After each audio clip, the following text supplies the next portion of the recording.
sekalian, kita lanjutkan kuliah kita. Minggu lalu apa yang kita sudah bahas ya?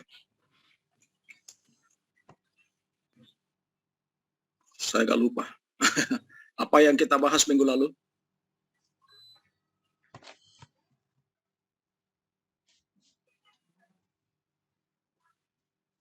Statistik inferensial, Pak.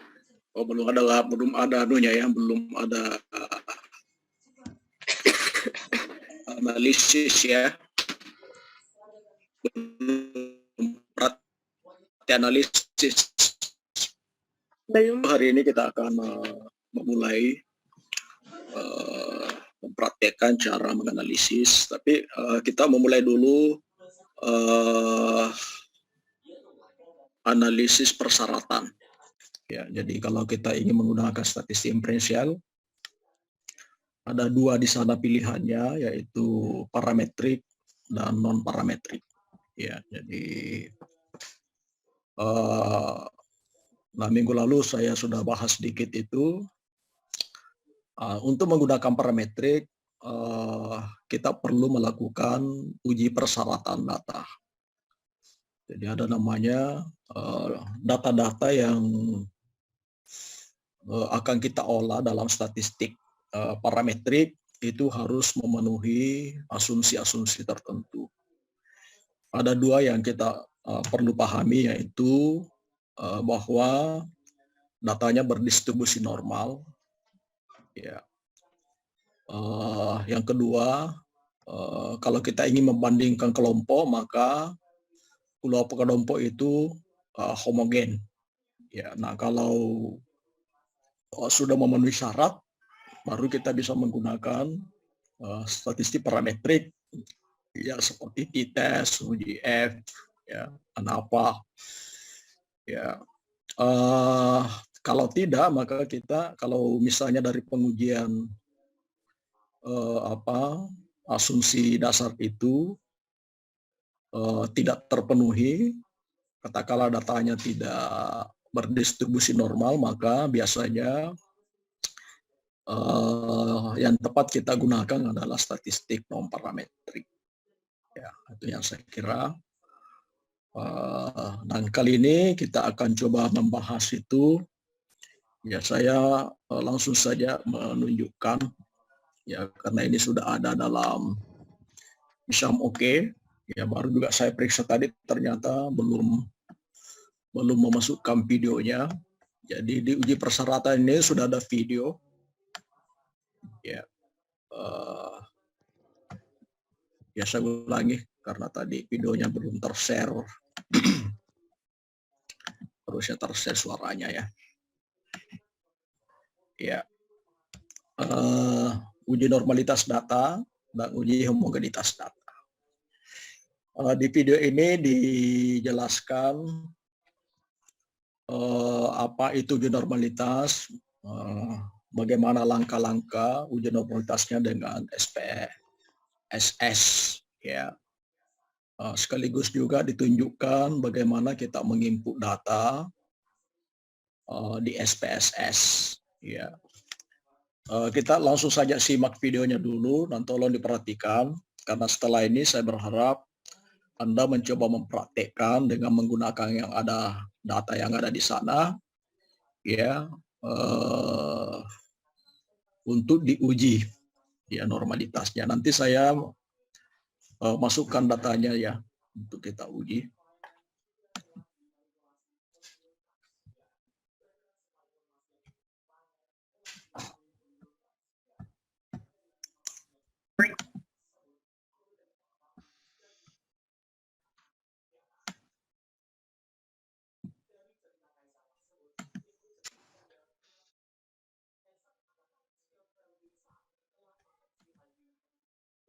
Bismillahirrahmanirrahim. Assalamualaikum warahmatullahi wabarakatuh.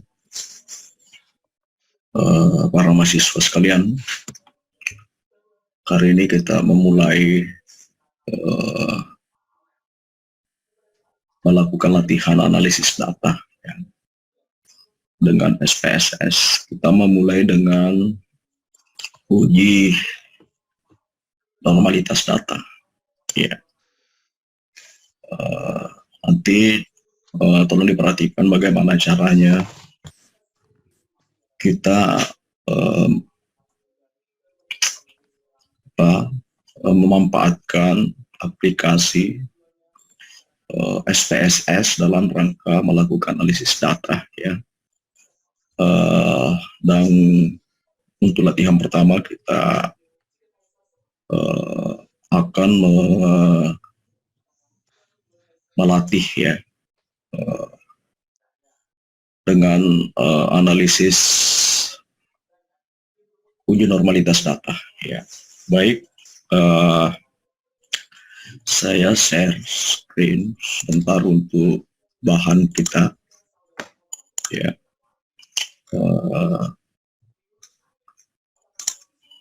Ya, nanti kita akan menggunakan data ini.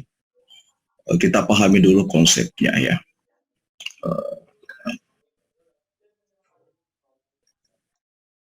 Uji normalitas data. Ya, jadi apa yang dimaksud uji normalitas data? Ya, uji normalitas data itu sebuah uji yang dilakukan dengan tujuan untuk menilai sebaran data pada sebuah kelompok. Sebaran datanya. Jadi nilai tertinggi ke terendah atau nilai terendah ke tertinggi itu namanya sebaran data ya. Pada sebuah kelompok atau variabel. Nah, apakah sebarannya berdistribusi normal atau tidak?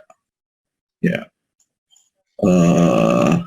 Nah, ini biasanya disyaratkan sebagai harus dipenuhi untuk menggunakan statistik inferensial khususnya parametrik. Ya. Mengapa? Mengapa kita perlu menguji memastikan bahwa data berdistribusi normal itu karena asumsinya adalah populasi itu distribusinya normal. Jadi kalau mengukur apapun pada suatu populasi, keseluruhan populasi, pada suatu konsep, pada suatu sifat tertentu akan cenderung berdistribusi normal. Artinya sebagian besar orang yang ada dalam suatu populasi itu akan memiliki nilai-nilai yang mengelompok di tengah, dan ada sebagian yang kecil yang nilainya rendah dan sebagian kecil nilainya tertinggi. Ya misalnya kalau seandainya kita mengukur tingkat intelijensi pada suatu populasi, kita akan menemukan bahwa sebagian besar penduduk itu akan memiliki tingkat intelijensi di tengah-tengah. Ya, ada sebagian kecil yang intelijensinya rendah sekali, dan juga hanya sebagian kecil yang sangat tinggi, jenius misalnya.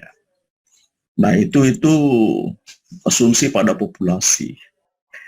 Nah karena sampel itu mewakili populasi, maka kita harus memastikan bahwa data dari sampel ini memang menggambarkan keadaan populasi dari sisi distribusinya. Itulah mengapa kita perlu menguji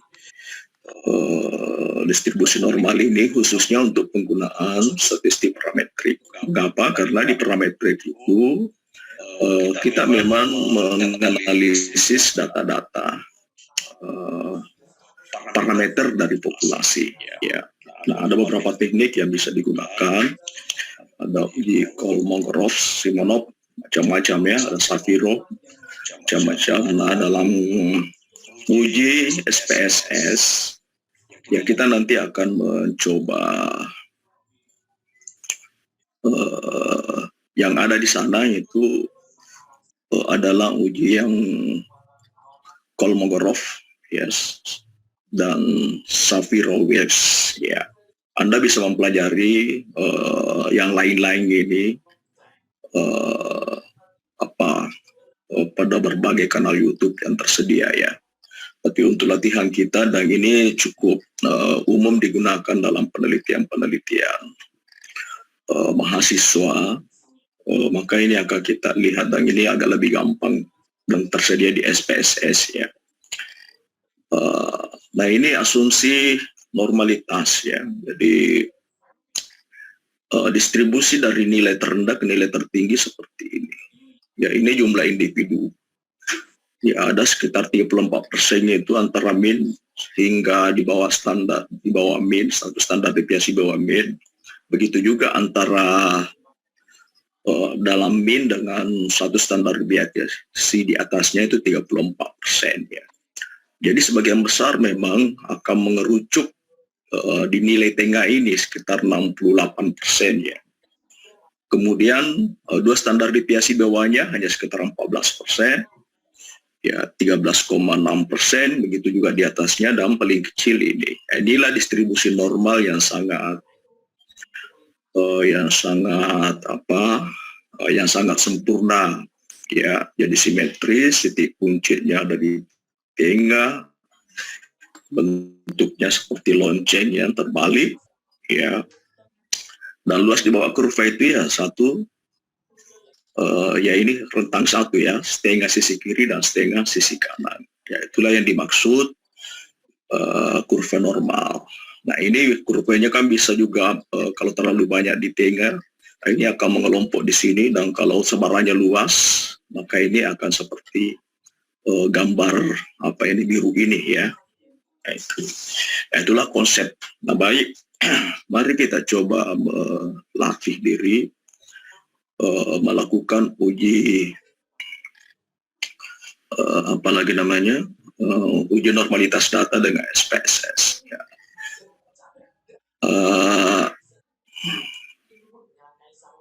Anda bisa pelajari nanti di buku ya.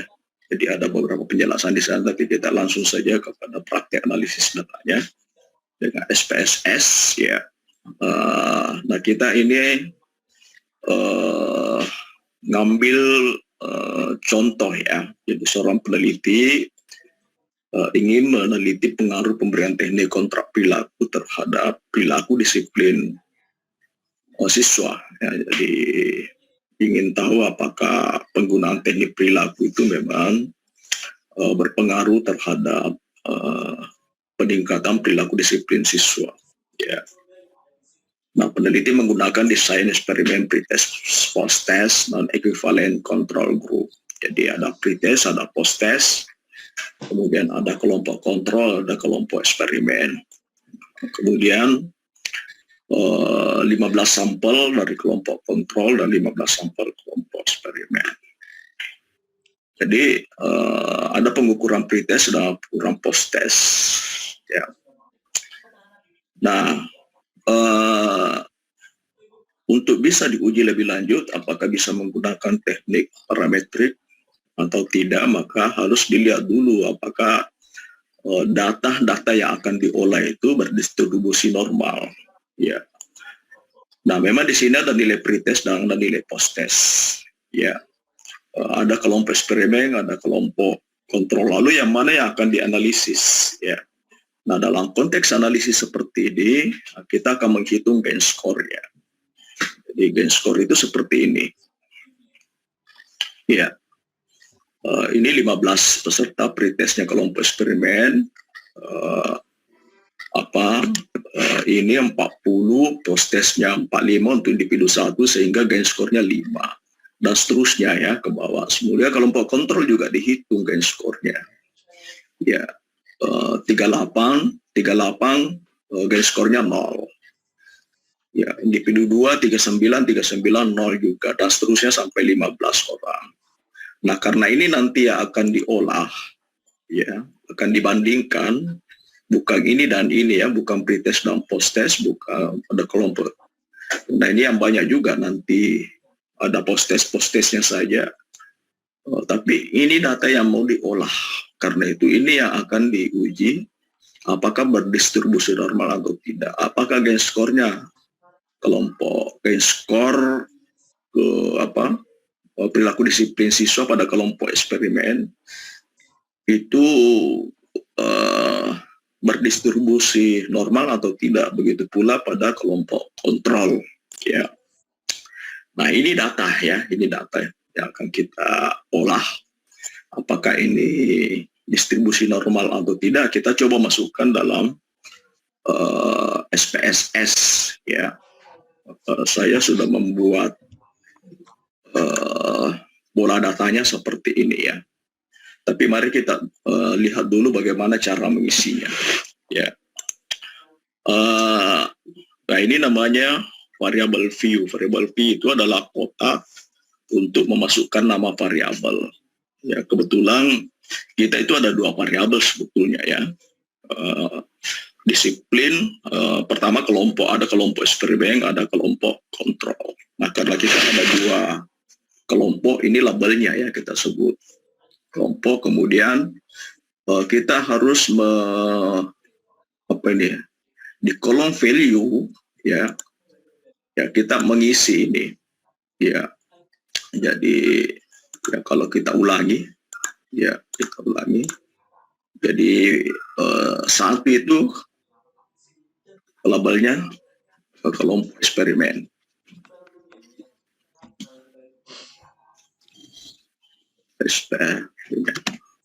Nah, tambah 2 kelompok kontrol. Apa ini perlu dilakukan? Ini supaya nanti ketika kita lihat itu bisa dilihat ya, siapa yang memiliki data ya. Nah, oke. Nah, kemudian karena satu tadi kelompok eksperimen, maka ini kan kelompok ya. Jadi individu 1 sampai 15 itu diberi simbol 1 karena ini kelompok eksperimen. Kemudian individu 16 ya sampai 30 diberi simbol 2. Nah, ini tadi gain score-nya ya yang kita masukkan tadi. Apa tadi namanya? Ini yang kita masukkan ya. Di sana kita ketik satu-satu. Ya, kita ketik satu-satu supaya tidak salah. Ya, karena nanti kalau salah input itu juga bisa salah hasilnya ya. Nah, itu bisa dipahami jadi variabel view, data view. Data view ini bisa kita ketik sesuai dengan datanya. Tentu kalau pretest post-test itu beda. Ya, pretest itu ada karena individunya 1, 2 nilainya, maka di sini pretest, di sini post-test. Ya. Tapi karena ini kan subjek yang kita teliti 30 semuanya, 15 kelompok eksperimen, 15-nya kelompok kontrol ya. Dan masing-masing punya gain score seperti ini. Oke. Nah, kalau Anda sudah punya data begini, lalu bagaimana menganalisis data? Ya. Nah, ini saja yang diikuti. Ya, pertama, ini analyze. Ya. Nah, kemudian yang mana lagi? Nah, ini dalam buku itu ada kekeliruan ya. Ada kekeliruan karena salah edit. Kita harus masuk di deskriptif statistik. Jadi bukan ANAVA itu untuk uji uji homogenitas ya. Jadi maaf tidak sempat terlihat dulu karena buru-buru. Nah, ini perbaikannya. Jadi deskriptif ya. Setelah itu kita masuk ke explore ya. Ini explore. Jadi deskriptif, explore. Nah, di explore ini kita lihat ya, saya ulangi akan seperti ini. Nah, karena yang dependen variabelnya adalah disiplin, nah kita masukkan ke sini. Faktornya adalah kelompok. Ya, kenapa perlu itu? Karena dia masuk di sini tidak bisa nanti diolah ya, tidak bisa diolah. Lalu setelah itu kita masuk ke, nah ini kita bisa isi di apa yang kita mau. Apakah kita ingin ada keluar apa statistik deskriptifnya atau tidak? Anggaplah ini ada ya. Nah, kemudian plot. Ya, ini yang penting ya. Di plot ini ada kotak normality plot with test ya. Nah, ini yang kita analisis ya, ini yang kita klik. Jadi klik. Nah, kalau kita mau lihat gambar histogramnya, ini kita klik juga ya. Oke, setelah itu Setelah itu kita sisa continue. Apalagi ya sebenarnya tidak perlu lagi ya. Apakah perlukan di sini? Tidak perlu ya. Tidak ada yang perlu di sini. Ya sisa kita langsung saja oke. Ya oke. Nah kita lihat apa hasilnya. Apa hasil dari uji normalitas kita pada hari ini. Nah kita melihat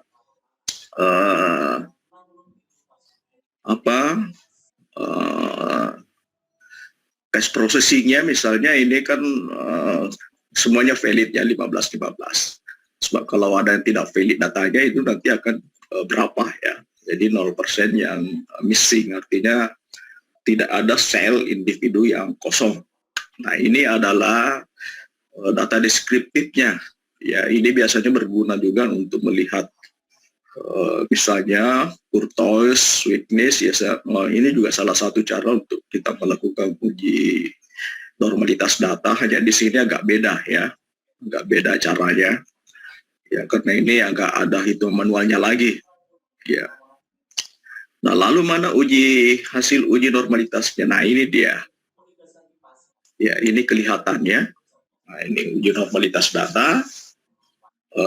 Di sini kita menemukan, kita ambil saja ini ya, Shapiro-Wilk. Ya, yang mana yang kita lihat? Ya inilah, ya signifikansi. Ini hasilnya pada data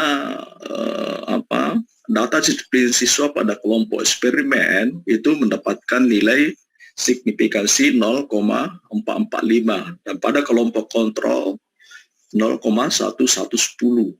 Ya, ini ada histogramnya, jadi sebarannya akan seperti ini ya. Banyaknya individu yang memperoleh angka disiplin siswa pada skor sekian ya. Ini frekuensinya dibanding misalnya kelompok kontrol ya. Tapi yang kita butuhkan ini ya. Nah, ini kita copy ke, jadi kalau kita mau spesial misalnya gambarnya ini nanti kita klik ya, ini klik kanan ya, klik kanan supaya bisa kita copy ya dalam bentuk gambar misalnya ya. Ya jadi kita copy.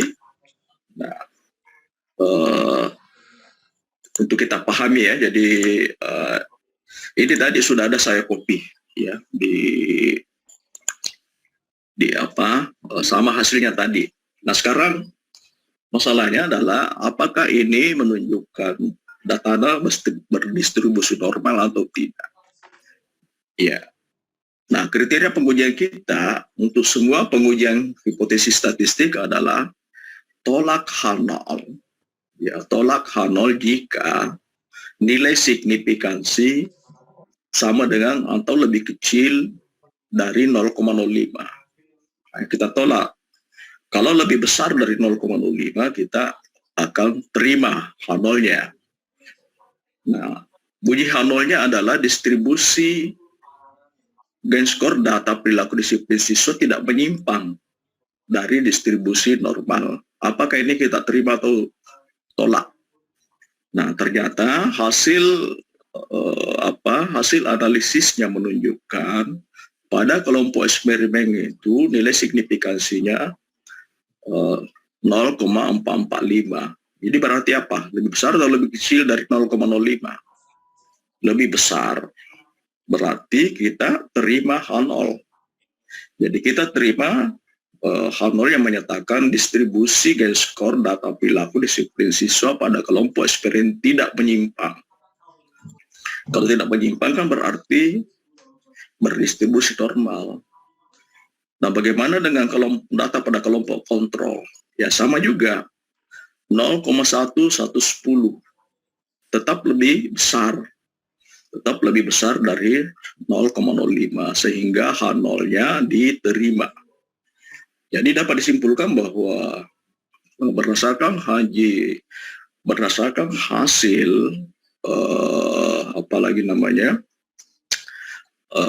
analisis SPSS dengan menggunakan uji Shapiro-Wilk, kita bisa memutuskan bahwa distribusi data disiplin siswa, ya, dan skornya ya, baik pada kelompok eksperimen maupun pada kelompok kontrol itu dua-duanya berdistribusi normal. Dan oleh sebab itu memenuhi syarat untuk diuji lebih lanjut melalui statistik parametrik. Ya, nah seandainya tidak normal, maka kita harus menggunakan statistik non parametrik. Ya. Ya, jadi itu tadi penjelasan, Anda bisa lihat kembali bagaimana caranya. Jadi intinya gini, kita menguji itu apakah datanya berdistribusi normal atau tidak. Ya, hipotesis yang mau diuji, hipotesis 0 itu berbunyi distribusi data tidak menyimpang dari distribusi normal. Ya, karena kalau hipotesis 0 kan selalu ada kata tidak ya, tidak menyimpang. Ya, nah kita olah tadi dengan langkah-langkah yang tadi itu diperhatikan. Nanti kemudian dilihat hasilnya. Nah, tadi di tabel itu ada dua ya, ada Sapirov, ada apalagi namanya, ada Sapirov, ada Kolmogorov. Ya, dan Sapirov dipakai itu kalau subjek yang kita analisis itu di bawah 100. Kalau lebih 100 kita menggunakan Kolmogorov. Ya, jadi yang ada di kiri itu Kolmogorov itu kalau sampel yang kita analisis distribusi normalnya itu lebih 100. Sementara kalau di bawah 100 itu kita menggunakan uji Sapirov ya, sebagaimana tadi yang ada dalam video. Nah, kita melihat hasilnya bahwa nilai signifikansi hasil hitungnya itu semuanya di atas 0,05. Nah, karena semua di atas 0,05 maka hipotesis nolnya ditolak. Nah, hipotesis nol yang ditolak itu berbunyi data tidak menyimpang dari distribusi normal. Ya, karena kita terima itu berarti tidak menyimpang. Yang tidak menyimpang berarti normal. Ya kan? Berdistribusi normal karena dia tidak menyimpang dari distribusi normal. Seandainya dia lebih kecil dari 0,05 maka H0-nya harus ditolak. Ya, kalau ditolak berarti kita menolak yang menyatakan tidak menyimpang. Ya, kalau kita tolak itu berarti kita menerima yang menyatakan menyimpang ya dari distribusi normal. Nah, itu yang saya kira ya. Saya berharap nanti diambil datanya. Ya, sedikit agak berbeda memang ya ada data tadi, silakan nanti di screenshot ya data yang dipakai di situ, lalu kemudian coba dimasukkan di SPSS-nya Anda ya, lalu kemudian ikuti langkah-langkah analisisnya dan bagaimana hasilnya ya, nanti Anda lihat sama atau tidak. Saya ingin mengatakan Anda tidak usah khawatir kalau agak beda, karena di data pertama ternyata agak beda saya ketika menginput data. Ya, sekalipun saya mencontohi data itu, tapi di saat menginput ada yang keliru pengetikan sehingga hasilnya. Ya, hasil sebenarnya itu kalau data yang ada di sana itu 0,6 ya, kalau tidak salah 0,6. Tapi tidak apa-apa, nanti dicoba saja analisis data. Oke, ada pertanyaan mengenai ini karena saya minta nanti Anda laporkan hasilnya di di SAMOKE ya, laporan dari hasil analisis uji normalitas datanya. Kira-kira kesulitannya di mana? Atau ada yang sudah mencoba? Silakan dicoba datanya. Sudah ada WA grupnya nih kah? Belum ada, Pak. Ya, kalau ada nanti bisa di situ supaya nanti kalau ada pertanyaan, kalau ada hasilnya bisa ditunjukkan dulu di situ, dipoto, kemudian tunjukkan. Nanti kalau ada pertanyaan silakan ditanyakan di situ, nanti saya coba jawab. Iya, Pak. Di situ, ya. Pertanyaan sedikit, Pak. Silakan, Rifki. Itu terkait ketika dua kelompok, Pak, antara kelompok eksperimen dan kelompok kontrol. Nah, itu ketika apakah dalam pengolahan data dua kelompok itu apakah harus sama jumlah datanya, Pak, atau bisa beda? Misalnya 30 kelompok eksperimen, kelompok kontrolnya itu dibuat dari 30 atau lebih dari 30 data, Pak? Bisa dipakai. Jadi kalau kita menggunakan teknik independen sampel itu bisa. Ya, jadi tidak harus sama ya. Yang penting jangan terlalu banyak bedanya. Jangan misalnya membandingkan antara 100 dengan 10 ya.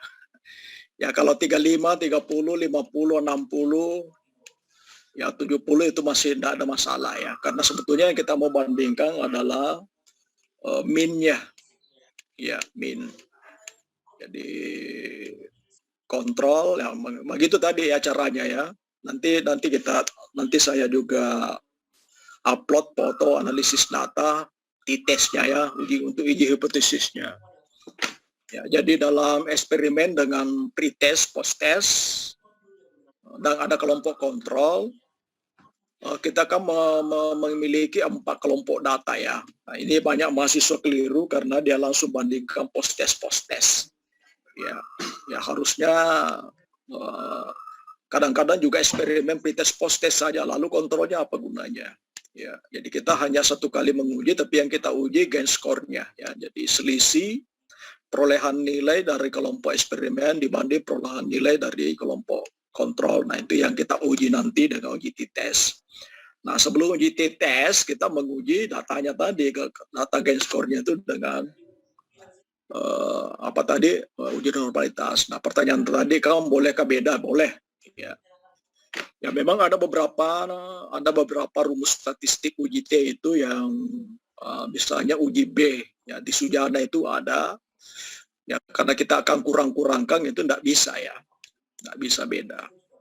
Nah, kalau pretest post-test ya harus sama datanya karena individunya sama ya, harus ada pretestnya. Tidak boleh ada satu yang tidak ada pretestnya yang lalu ada post-testnya, karena orangnya sama. Tapi kalau ada kontrol, antara kontrol dengan eksperimen itu boleh beda. Ya. Oke? Terima kasih, Pak. Ya. Ada lagi, jadi kita sekaligus juga membicarakan eksperimennya ya.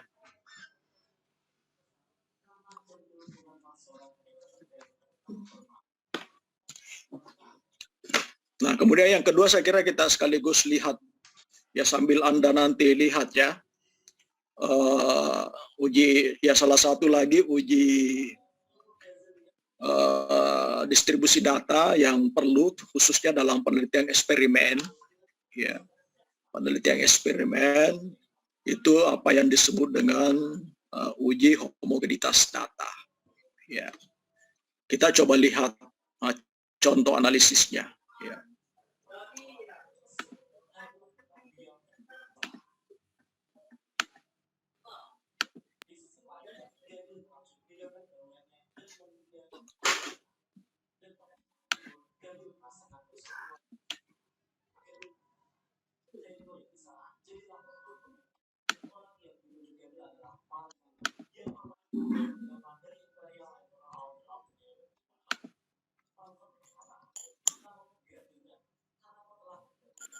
Ya, baik. Bismillahirrahmanirrahim. Assalamualaikum warahmatullahi wabarakatuh. Kita lanjutkan lagi latihan analisis data kita ya. Kali ini kita mencoba berlatih melakukan analisis homogenitas data. Ini juga merupakan salah satu uji persyaratan dalam rangka penggunaan statistik parametrik ya. Jadi pada penjelasan video sebelumnya kita berlatih menggunakan analisis uji normalitas data, dan kali ini kita akan menguji homogenitas data. Ya, baik, saya share screen dulu untuk kita jadikan acuan data apa yang kita akan olah. Ya. Jadi kita memahami dulu konsep dasarnya. Ya. Jadi mahasiswa sekalian, apa itu uji homogenitas data? Ya, ini homogenitas artinya sama, ya, kesamaan. Jadi ini adalah uji untuk mengetahui sama tidaknya, ya, variasi data dari dua buah distribusi, ya, dua buah distribusi atau dua distribusi dari dua kelompok atau lebih, ya, itu sama atau tidak, ya. Dan uji homogenitas itu dilakukan untuk mengetahui apakah data variabel itu homogen atau tidak homogen, ya. Ini juga merupakan salah satu uji persyaratan penggunaan statistik parametrik, ya, khususnya yang yang akan melakukan uji perbedaan, ya. Kalau untuk analisis korelasi biasanya tidak diperlukan uji homogenitas data, ya, karena dia hanya dari satu kelompok subjek. Sementara dalam uji beda itu khususnya menguji dua kelompok independen, ya, dua kelompok yang dibandingkan, itu harus diuji dulu apakah sebaran data, luas sebaran data dari dua kelompok itu homogen atau tidak, ya. Ada beberapa teknik uji homogenitasnya, ada uji Levin, Fisher, F, ya. Jadi ini nanti akan kita pakai dan Bartlett test, ya. Nah, kita akan menggunakan mungkin nanti uji F, ya, melalui ujian alfa, melalui SPSS, ya. Nah, seperti ini konsepnya.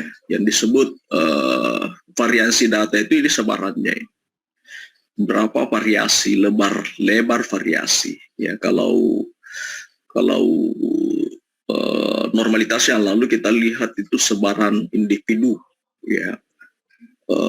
Jumlah individu per satuan nilai dalam suatu sebaran nilai. Sementara variasi itu adalah luasnya sebaran, ya, dari tinggi ke rendah itu, itulah yang disebut variansi, ya. Nah, ketika kita akan menguji perbedaan dua variansi, kita harus melihat dulu apa sebarannya sama. Nah, kalau uji normalitas kita uji masing-masing satu ini. Ini berdistribusi normal atau tidak? Normal atau tidak? Kelompok satu, kelompok dua, ya. Nah, kalau dalam uji homogenitas, dua kelompok ini dibandingkan sebaran datanya, ya, variasi datanya, ya, apakah ini sama atau tidak? Ya, mengapa diperlukan? Karena kalau dua kelompok dibandingkan itu sebaran individu, sebaran nilai individunya beda-beda. Katakanlah dalam suatu kelompok, ya, kita membandingkan misalnya tingkat pendapatan satu kecamatan dengan kecamatan lain. Nah, sementara di kecamatan A itu ada beberapa orang yang pendapatannya sampai 1 miliar misalnya. Ada memang yang rendah juga sih, ya. Tapi kalau kecamatan B kebetulan banyak masyarakat tidak mampu di sana, ya, pendekatan tertingginya hanya 5 juta misalnya. Ini tidak bisa dibandingkan karena satu orang nanti di dalam kelompok itu sangat berpengaruh terhadap nilai rata-rata, dan itu sangat merusak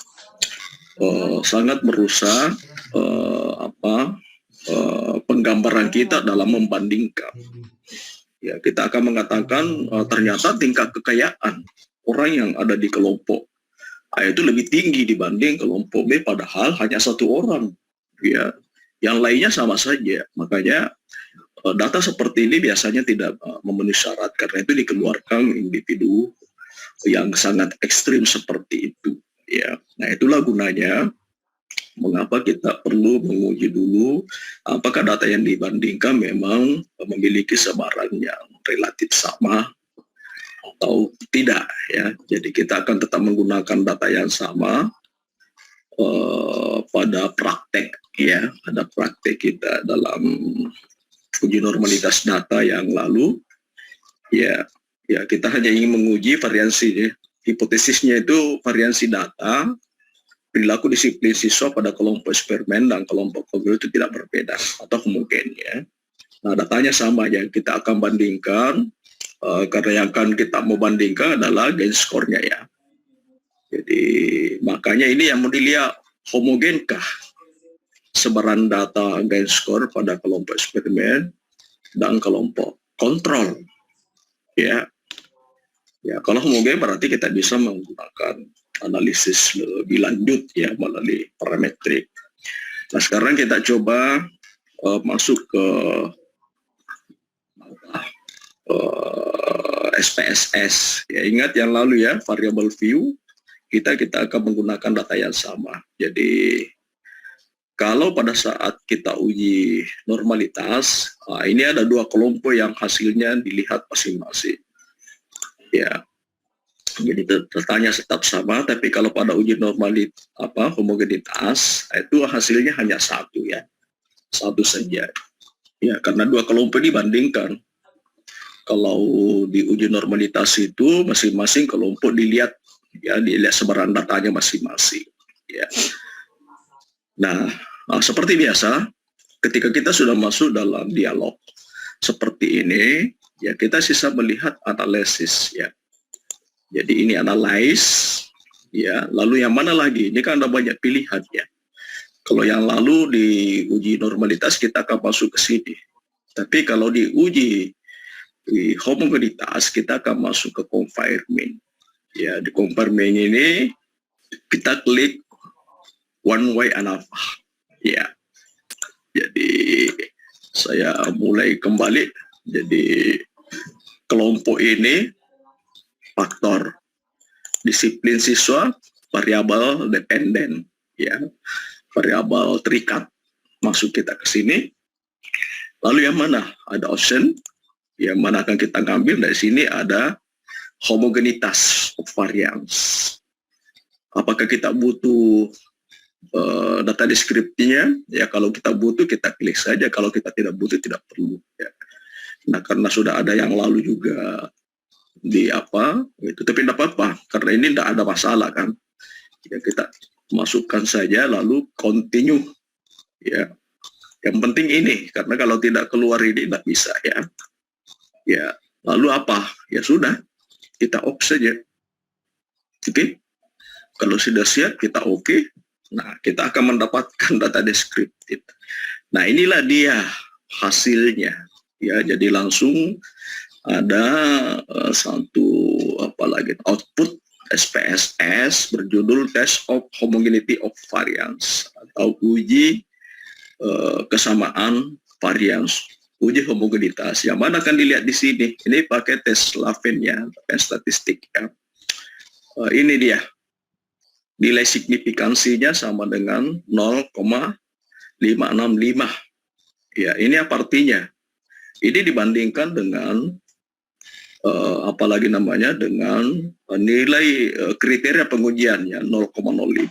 Jadi saya sudah copy hasilnya ini menjadi seperti ini ya, untuk kita belajar ya. Jadi kriteria pengujian tolak Hanau jika nilai signifikansi hasil hitung, ini maksudnya ya, signifikansi hasil hitung sama dengan lebih besar, lebih sama dengan atau lebih kecil dari 0,05. 0,05 itu adalah kriteria penolakan Hanau. Ya. Nah, kita melihat bahwa nilai signifikansi yang didapatkan dari SPS itu 0,565. Ini jauh lebih besar daripada 0,05. Jadi bedanya ya 0,5. Ya, jadi di belakang koma itu langsung 5, kalau 0,05 ada satu angka 0 di belakangnya, 0 kemudian 0,05, itu arti 5% ya. Ini artinya apa? H0 diterima. Ya. Jadi H0 yang menyatakan variansi data kedua kelompok itu tidak berbeda atau sama, maka kita bisa memutuskan, menetapkan, menyimpulkan bahwa variansi data,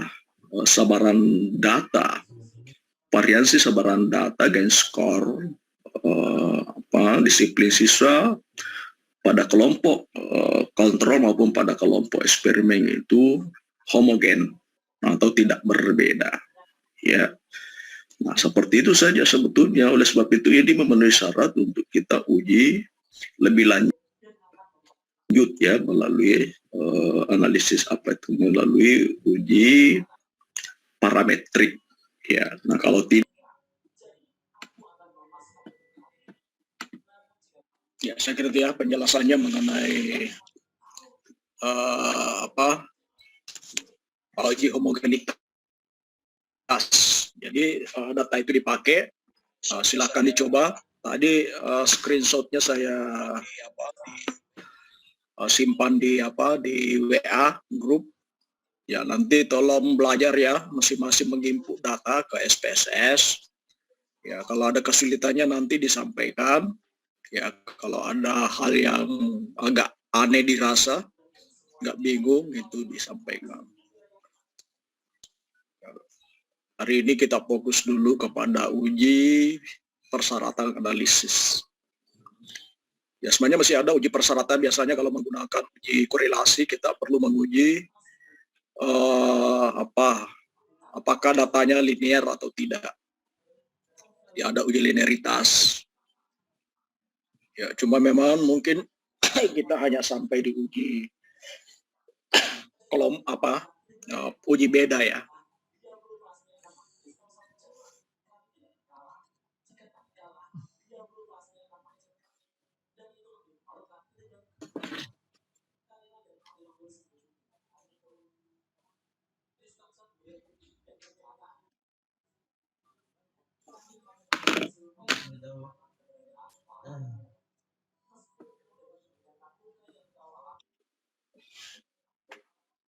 Ya sekaligus saya bikin soalnya ini ya. Jadi kalau Anda sudah punya, nanti dimasukkan ke sini.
Dan nanti tolong dimasukkan hasilnya di Samoke.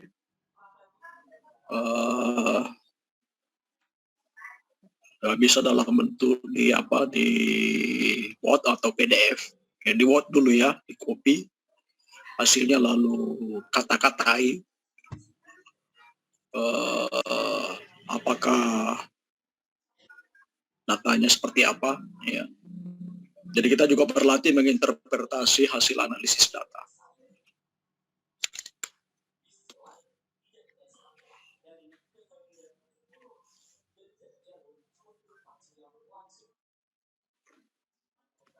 Ya, kalau ada pertanyaan silahkan ditanyakan ya.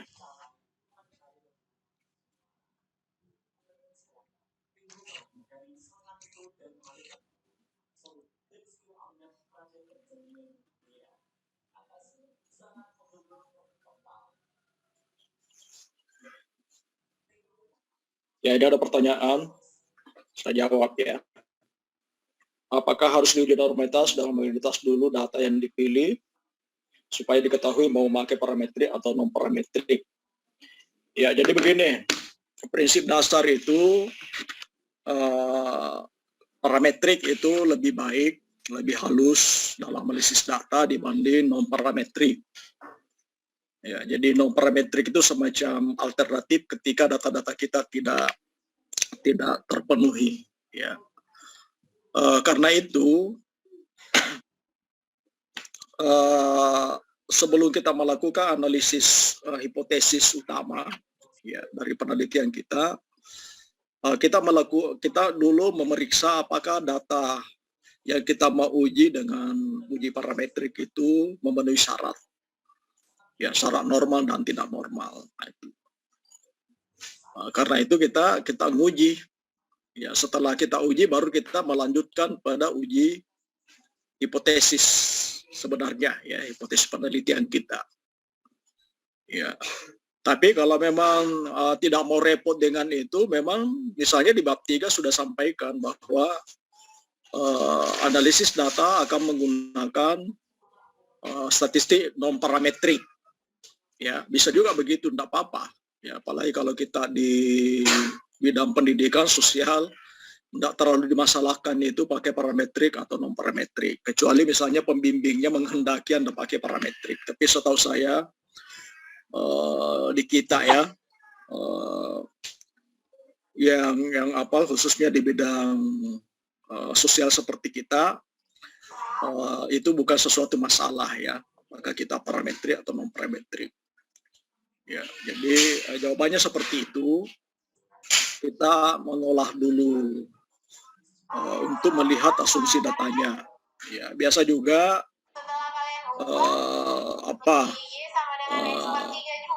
digambarkan dulu itu, lalu kemudian setelah itu baru kita memilih. Oh, ternyata kita boleh memilih parametrik, ya, sehingga kita lanjutkan parametrik.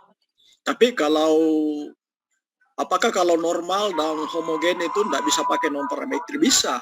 Ya, jadi tidak non parametrik itu tidak mensyaratkan apakah normal atau tidak normal. Normal datanya lebih bagus, tidak normal datanya boleh. Homogen kedua kelompok oke, tidak homogen juga tidak apa-apa kalau kita menggunakan non parametrik. Ya, saya kira itu ya penjelasannya. Oke, silakan kalau ada yang mau tanya bisa juga mempersuamikan saya mau ini ditulis di chatnya di sini. Ya. Pikir sendiri ini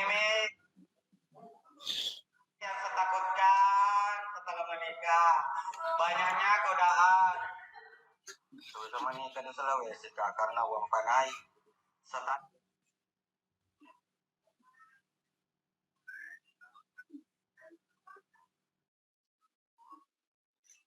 Nah, apakah datanya sama ya? Datanya sama saja. Kita pakai parametrik, non parametrik itu bisa sama datanya. Tapi ada beberapa data yang dia tidak bisa menggunakan parametrik. Ya, kalau misalnya dalam bentuk ordinal kita langsung ke non parametrik. Ya, kita kan biasanya menggunakan parametrik kalau data-data yang mau dianalisis itu bersifat numerik, interval. Ya. Jadi continuous. Ya, ada dua skala yang bersifat parameter, yaitu interval dan rasio. Ya, rasio angka nolnya oke, jadi 1, 2, 3 sampai 10, 1 sampai 100. Ya itu. Tapi kalau hasil penelitian kita dalam bentuk misalnya sekian orang yang setuju, sekian orang tidak setuju, itu tidak bisa dipakai ke parametrik. Ya langsung non parametrik saja. Ya, dan apa yang dipakai itu macam-macam.